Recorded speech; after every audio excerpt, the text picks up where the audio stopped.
So, where is Julia Chang in Tekken 8? Not in the base roster. She has not been announced as a DLC, or at least not yet. But if you have been around Tekken for a long time, that feels very weird. Because the Chang style has basically been part of the Tekken's DNA since forever. We always had either Michelle or Julia in Tekken, so I will say the Chang style, okay? Especially for a fighting style like Julia that is very unique. Only Leo's fighting style is quite similar to it, but still not truly the same. They have been around since forever, but still yet not to be seen anywhere in this Tekken 8. Okay, so there's the real question here. Is Julia missing because only for marketing, or because the character has changed so much that Namco Bandai doesn't know what to do with her anymore? So today I want to break it down, what we know, what we can reasonably guess, and why Julia is a much bigger topic than just be like, oh, just add her back, and then not even playing the character, so. So I'm pretty sure this has to be a little bit more complex than that. So, but then Namco hasn't given one clear public explanation about the why Julia is out for now, so everything is about on a why analysis, okay?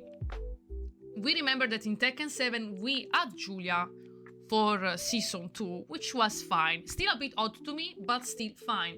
But now we are in Season 3 and still yet we don't know where Julia is going to be placed, if she ever is going to have a place in Tekken 8. So what's it clear is that it's all rolled out in seasons and that those DLCs drops are being treated like as big marketing moments with the trailers, with the events and social media hype. So the whole package thing about marketing, we know, but that must not be the real part of the story. If you know Julia since Tekken 3, she always had a little bit of an identity problem if you look better at it. This character has been reinventing herself multiple times. I even dare to say that she might be the perfect woman, but not just because, but for plenty of reasons.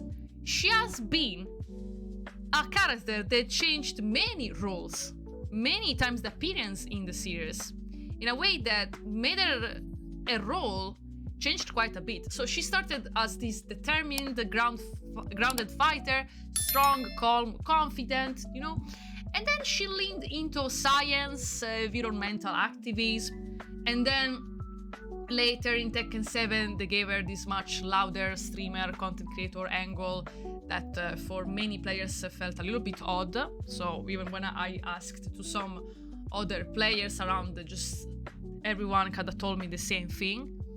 So that can be a strength, but at the same time it might even be a problem. So it depends on the way you see it, right?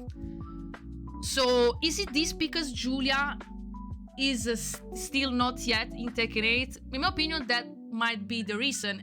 And if she ever comes back, how she will look and what is going to be her new role? Like, is she gonna still be the calm fighter?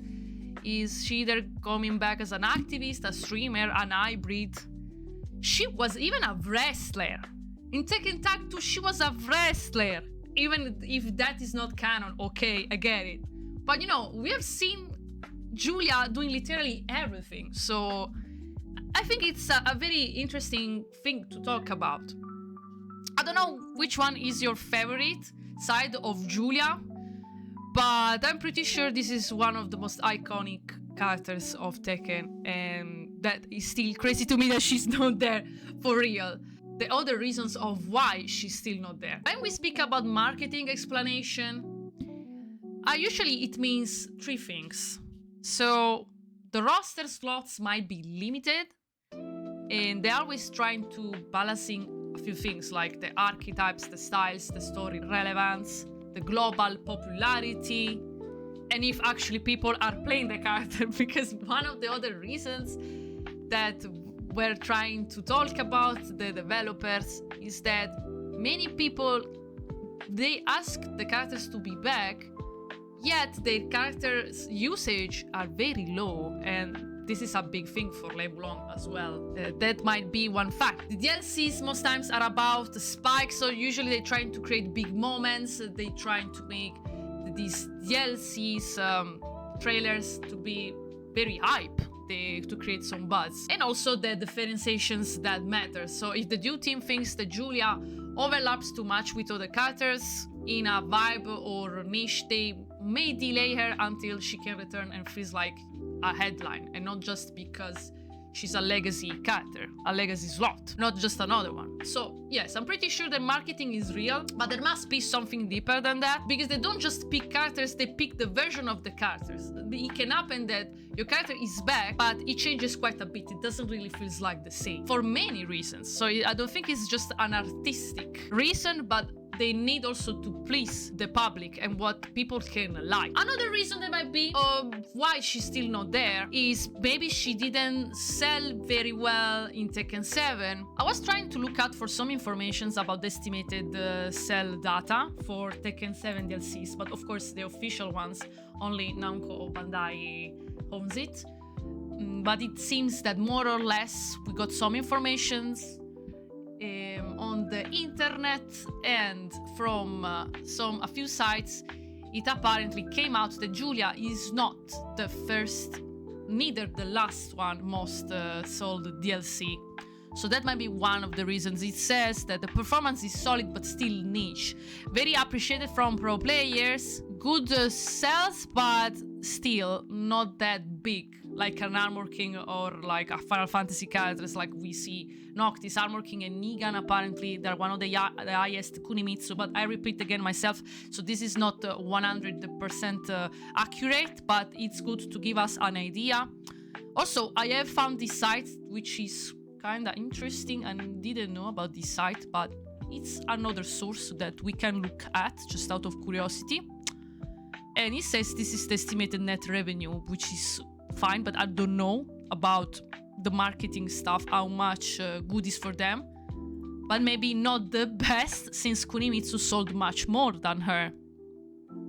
So again, maybe, apparently this might be one of the biggest reasons. Yet back again to what we were talking about, this might be one of the reasons, possibly, but still we can't state it as a fact without official numbers. This is rankings got from third-party estimates, and still, it's kind of interesting to look at. To finish this, why Julia still makes sense for Tekken 8 for me?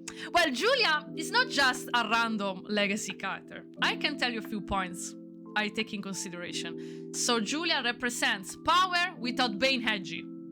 We need to be honest, how many edgy characters we got in Tekken 7? Back in Tekken 7, especially as DLC characters. Like, come on, we got Kiss, we got Akuma, we got Lysa. Like, well, Armor King is a bit edgy as well, so, you know, we got plenty of them. Julia is confident without being cruel. And she has a kind of hero energy that Tekken doesn't always emphasize.